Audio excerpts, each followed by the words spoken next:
So I'm Carolyn Lee, and I'm the Executive Director of the National Association of Manufacturers Manufacturing Institute.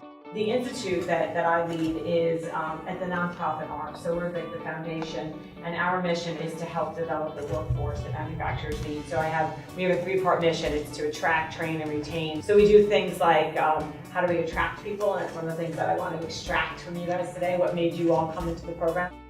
That looks like something that should be like one of those office desk toys. Yeah. That's actually exactly what it is. Oh my God! Manufacturing has been a big part of our growth. When I started, it was one product line essentially. It was our industrial fans, which we're best known for. We've launched commercial fans, consumer products, fans and lights, industrial high bay lights. So as the business has evolved, really the needs of the workforce have grown with it.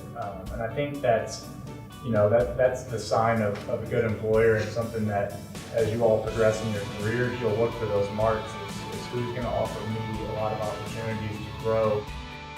What you do is important, and I hear it all day long, because it's not just Acme company punching out widgets, right?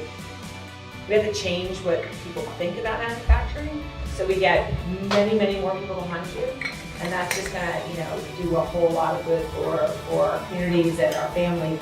Everything A&T. 1, 2.